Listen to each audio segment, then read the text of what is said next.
नमस्कार, मी उमा रेवणकर आपल्या मोगाच्या रांचीकुडमध्ये सगळ्यांचे खूप खूप मनापासून स्वागत करते।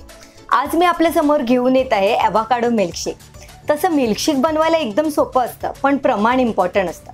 नाहीतर आपण एकट्यासाठी बनवायला जाणार आणि ते बनणार 4-5 जणांसाठी, आणि त्यासाठीच आज मी परफेक्ट प्रमाण घेऊन आले। चला तर मग रेसिपीला सुरुवात करूया। सर्वप्रथम साहित्य पाहूया। 1 एवोकाडो, अर्धा लिटर थंडगार दूध, 2 मोठे चमचे मध किंवा साखर। हे एवोकाडो फ्रूट आहे जे मार्केटमध्ये किंवा ऑनलाइन पण मिळते। आपण एका फळापासून 2 ते 3 ग्लास मिल्कशेक बनवू शकतो। जास्त बनवायला गेल्यास त्याची चव कमी होते। परफेक्ट टेस्टसाठी आपल्याला जरा जाडसर बनवायला लागतो। प्रथम आपण एवोकाडो स्वच्छ धुवून घेऊया। आता मधोमध चिरून 2 पीस करूयात आणि चमच्याने एवोकाडोचा पल्प काढून घेऊया।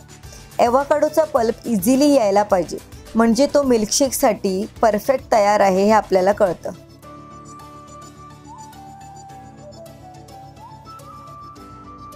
आता मिक्सीमध्ये पूर्ण एवोकाडोचा पल्प, 2 मोठे चमचे मध, इकडे आपण साखर पण घालू शकता, पण साखरेपेक्षा मध बेटर हेल्दी ऑप्शन आहे, म्हणून शक्यतो मधच घाला।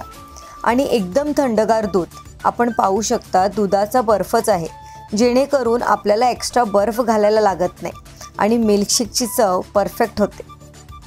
आता थोडं थोडं दूध घालून मिक्सी फिरवून घेऊया। एकदाच पूर्ण दूध घातलं तर पल्प व्यवस्थित ब्लेंड होत नाही। आता बाजूनी स्पॅच्युला फिरवून पुन्हा दूध घालून वाटून घेऊया।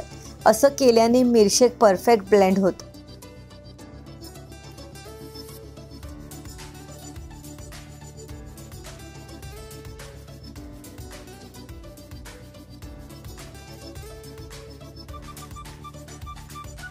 आता इकडे आपण पाहू शकता मिल्कशेक परफेक्ट ब्लेंड झालेला आहे।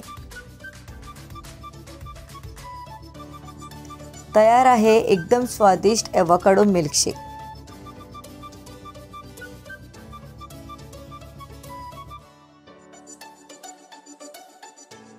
आहे ना नेहमीप्रमाणे एकदम सोपी रेसिपी। एवोकाडो हे फ्रूट आपल्या आरोग्यासाठी एकदम फायदेशीर असतं आणि हा मिल्कशेक तर एवढा यम्मी लागतो, तुम्ही नक्की ट्राय करा। आणि नेहमीप्रमाणे रेसिपीला लाईक करा, आपल्या मोगाच्या रांचीकुडला सबस्क्राइब करा आणि नवीन रेसिपीच्या नोटिफिकेशनसाठी बेल आयकॉनवर क्लिक करा। तर पुन्हा भेटूया अशाच सोप्या सोप्या रेसिपींसोबत। तोपर्यंत देव तुमच्या सगळ्यांचे आरोग्य बरे धरू।